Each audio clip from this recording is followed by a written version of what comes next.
Orang je long kenyang goreng long, je long goreng kenyan. Kenyan lepas je apa buat. Je long mahli-mahli je apa buat. Ya ban dikeun li urang nyan. Kengka tikabo lagi kan. Jadi nasi dah urang dipegang lan cerita jamun nur je. Gebut aleba ba goreng kampung. Kaja aleba ya. Quran kajet gebut goreng kampung. Dok yang mendagang jabut ulua. Kaja kita mahali tuhab dan sebagainya. Kamali bukannya. Tewa kampung hendak kerja ba goreng aleba. Hendak kerja uroria hendak kerja lagi kan. Itinya lagi baik kau hendak kerja ba tunggu, tak tunggu. Hai goreng tebu aleba berkan. Orang je long kenyang goreng long, je long goreng kenyan.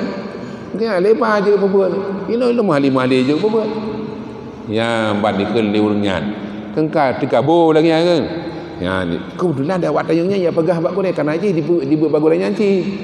Ibu bak gorengnya ya pegah ada hai tunggu. Si pulang je kanya bak adron ibu tunggu. Hai jamunnya lebar Quran ibu buat long. Ha main okey abu lain. Ya kena long tayang baji kayu wau. Kutanya baik kah nak kanya bak goreng dah. Hai goreng lebar kabu orang je kan. Orang je goreng dong. Gino don goreng kanya. Ai muka ajak ni. Oh menan hanayu mali balong. Hanayu baji ali balong kakak ni lepas dekat mana. Cuma kau pegang tak baji saat. Kau pegang baji mentang saat. Ali balong yang purno keji karena ji hanayu mali ba yang kau kucuk besar. Kau kucuk besar nak pilih keji. Membah kucuk besar bangai dia mak ali ba je le. Bah je ali ba ke mana ke mali tu. Hanya ke mali karena malinya susunan daripada alibah. Ya, alhamdulillah susunan pada alif lam mim dai. Alif lam ha mim dai. Ha boleh di mana ke? Nah, di oleh karenanya makanya baik meung baik dikabung dengan goreng tu. Pergi ngentang goreng lukum bagian mau sangat hayu dah tanya waktu ada naon dah. Goreng ana, itu ana motor goreng ana. Itu baja baru goreng baru. Sampai nunggu. Ya, raya nya nang tanya. Walaupun yang kasir. Walaupun kanya bukan nonya bukan hana Honda. Walaupun kanya hana motor. Walaupun kanya hana kaya. Karena tunggu-tunggu yang berbahagia, Allah Ta'ala hana galak aku orang kaya. Sebab orang kaya yang dikabur, maka hana galak. Yang galak Allah Ta'ala aku orang fakir miskin.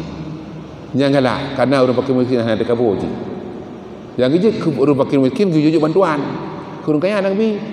Nak pergi bantuan, apa menang mereka bantu menang kerana. Tapi kecuali orang kaya yang murah. Orang kaya yang murah yang tamang surga hana hisab cuma Abdurrahman bin Auf lah kaya masa sahabat Nabi orang je. Nah, je. Sehingga anak sahabat lain dipihina Abdurrahman bin Auf kerana gaduh dengan harta. Ke Nabi baik kapina sahabat. Kah baik kapina sahabat. Orang kepinanya sahabat je. Kah baik kapina sahabat. Nah, je.